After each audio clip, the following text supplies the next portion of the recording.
Shalom saudara-saudaraku yang dikasihi Tuhan, dimanapun saudara berada, kiranya damai dan sukacita Allah terus melimpah dalam hati kita semua. Sebelum kembali kita mendengarkan firman Tuhan, marilah terlebih dahulu kita berdoa. Ya Bapa yang baik, kami mengucap syukur atas kasih setiamu dalam hidup kami yang tak pernah habis-habisnya. Saat ini kami kembali dimungkinkan untuk mendengarkan firman-Mu. Roh Kudus-Mu kiranya menolong untuk tetap memberikan kami pengertian. Inilah kami ya Allah, anak-anak-Mu yang siap mendengarkannya. Demi nama Yesus, amin. Firman Tuhan dari Mazmur 142 ayat 1 sampai ayat yang ke-8. Doa seorang yang dikejar-kejar. Nyanyian pengajaran Daud ketika ia ada di dalam gua, suatu doa. Dengan nyaring aku berseru-seru kepada Tuhan, dengan nyaring aku memohon kepada Tuhan. Aku mencurahkan keluhanku ke hadapannya, kesesakanku kuberitahukan kepadanya. Kesesakanku kuberitahukan ke hadapannya.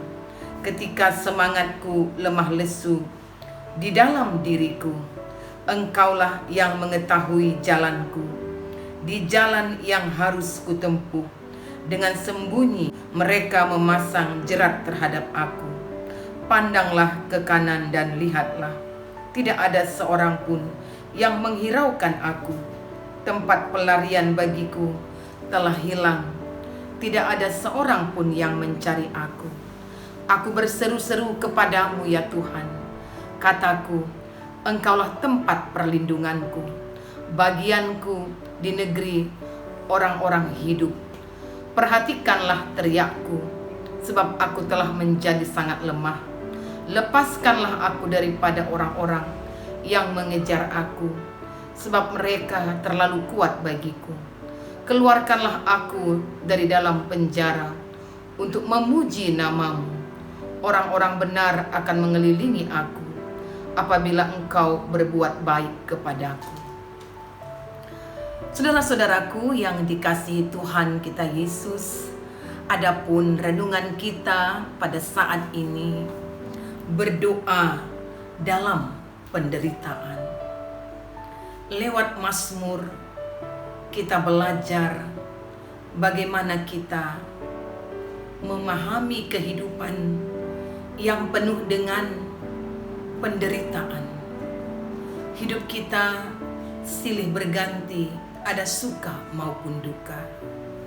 Memang ketika kehidupan kita dikelilingi oleh kesuksesan, keberhasilan, kesehatan, harta yang ada cukup melimpah, kawan-kawan yang banyak mengelilingi kita, seakan-akan hidup kita tidak memerlukan tempat pelarian untuk berlindung, tempat untuk mencari ketenangan, karena hati kita mungkin saja dipenuhi dengan sukacita dan kegembiraan, karena kita sungguh mengalami keberhasilan, kesuksesan, dan dikelilingi oleh banyak teman-teman. Tapi saudara-saudaraku, mungkin ketika kita berhadapan dengan situasi hidup yang sangat terpuruk, yang sangat membawa kita merasakan kesesakan dan penderitaan, sehingga kita pun merasakan bahwa kawan-kawan kita, teman-teman kita, orang-orang terdekat kita pun akhirnya meninggalkan kita. Tak satu pun lagi berada di sekeliling kita. Lalu kita berupaya, kita berusaha mencari tempat pelarian, tempat berlindung, tempat di mana kita merasa nyaman dan senang, tempat di mana kita akan mendapatkan segera pertolongan untuk dapat keluar dari semua kemelut dan penderitaan itu. Saudara-saudaraku, Daud, pengalamannya ketika dikejar, ketika dia dikejar-kejar oleh Saul. Oleh karena itu dia berlari ke dalam gua Adulam.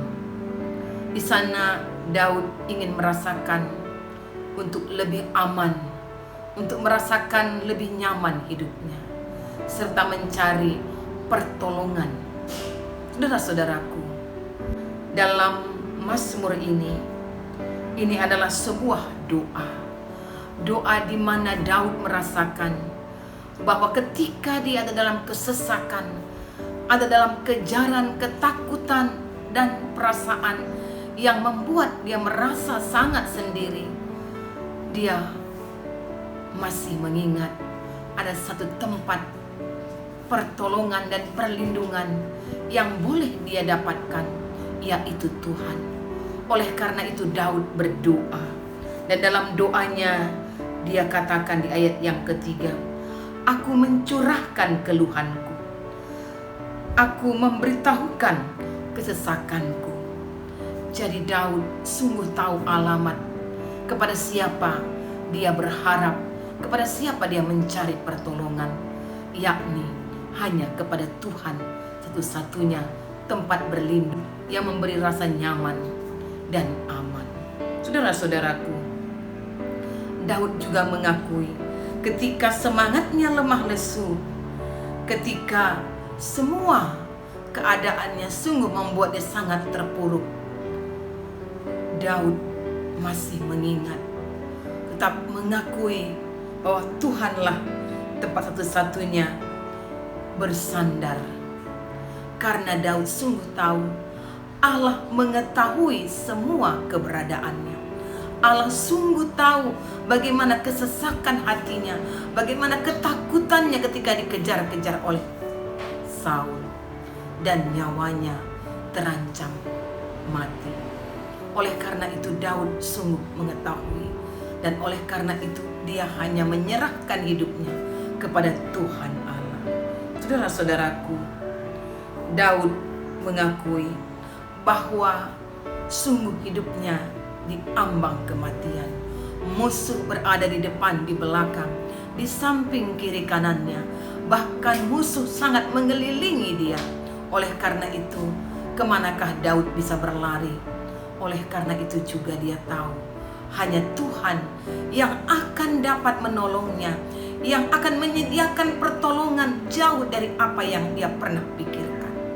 Saudara-saudaraku, sampai Daud meyakini pada waktunya pertolongan Tuhan akan datang dan mengangkat dia keluar dari kemelut kesusahan dan penderitaannya. Asal saja Daud tetap percaya dan mempercayakan hidupnya dalam penyerahan di dalam doanya bahwa Tuhan adalah benteng pertahanannya, Tuhan adalah perlindungannya. Saudara-saudaraku, kita juga pasti pernah mengalami situasi hidup seperti Daud. Kita mengalami keterpurukan, kesesakan, kesusahan, penderitaan, sakit penyakit, mungkin juga dari pekerjaan kita yang dimana kita tidak mengalami keberhasilan, kesuksesan, bahkan kita sudah berada di titik nol, bahkan bisa saja tidak hanya lagi di titik nol, bahkan di titik minus. Pertolongan satu-satunya adalah Tuhan. Inilah yang membangkitkan semangat kita, yang membangkitkan kekuatan kita, bahwa kita tidak berputus asa, kita tidak kehilangan akal untuk tetap berseru, berharap hanya kepada Tuhan. Mungkin orang-orang terdekat kita meninggalkan kita, mungkin juga sahabat-sahabat kita juga akan meninggalkan kita, tapi ketahuilah ada satu pribadi yang tetap setia dalam kehidupan kita. Di musim apapun kehidupan kita itu, dia setia dan dia ada menyediakan pertolongannya. Asal kita berseru, asal kita memohonkan pengasihannya, Tuhan akan berbelas kasih kepada setiap orang yang menantikan pertolongan Tuhan dan percaya Tuhan mampu menolong kehidupan kita. Sekalipun mungkin mata pikiran kita sudah buntu untuk bisa melihat ada jalan keluar, ada melihat pertolongan. Tapi tetaplah yakin dalam iman, percaya di dalam doa, dan hiduplah dalam penyerahan total kepada Tuhan. Serahkanlah hidup dalam doa kepada Tuhan, bahwa Dia sanggup, bahwa sebesar apapun pergumulan kita, penderitaan kita, kesusahan kita, apakah itu memang karena akibat ulah kita, mari mengakuinya, bertobat di hadapan Tuhan, atau juga oleh karena perbuatan orang lain. Tapi biarlah kita tetap menyerahkan kepada Tuhan, bahwa Tuhanlah yang akan membalaskannya. Dan kita meyakini pertolongan Tuhan untuk mengangkat kita dari keterpurukan, dari kejatuhan akan tiba. Dan pada saatnya kita pun mampu memuji nama Tuhan. Seperti apa yang dikatakan ayat 8. Keluarkanlah aku dari dalam penjara untuk memuji namamu. Orang-orang benar akan mengelilingi aku apabila engkau berbuat baik kepadaku. Inilah pengakuan Daud dalam Mazmur, dalam doanya ini. Ya, saudara-saudaraku, inilah juga pengalaman Daud. Kalau kita bandingkan misalnya Mazmur ini memang juga ada kaitannya dengan 1 Samuel 22, di mana dikatakan ketika Daud ada dalam kejaran Saul, dia bersembunyi di gua Adulam. Tetapi ketika dia mengharapkan dia akan ditolong, dia akan dihibur segera, tapi tiba-tiba saja ada banyak orang, bahkan ratusan, bahkan dicatatkan dalam kitab 1 Samuel 22 itu ada lebih kurang 400 orang yang datang bersembunyi ke gua Adulam itu juga untuk mencari ketenangan, penghiburan, dan di sanalah mereka dihiburkan oleh Daud. Daud akhirnya yang harusnya ingin mendapatkan pertolongan, tapi justru nolong mereka. Daud menjadi konselor, menjadi penghibur bagi mereka, tapi sekaligus juga menjadi pemimpin bagi mereka. Daud menguatkan mereka. Saudara-saudara, mungkin kadang dalam hidup ini kita merasa kita memerlukan penghiburan, tapi Tuhan mengirim orang-orang yang perlu untuk kita hiburkan. Tapi ingatlah, ketika kita menghibur, justru kita akan mendapatkan penghiburan dari Tuhan. Jika kita menolong, kita akan mendapatkan pertolongan dari Tuhan.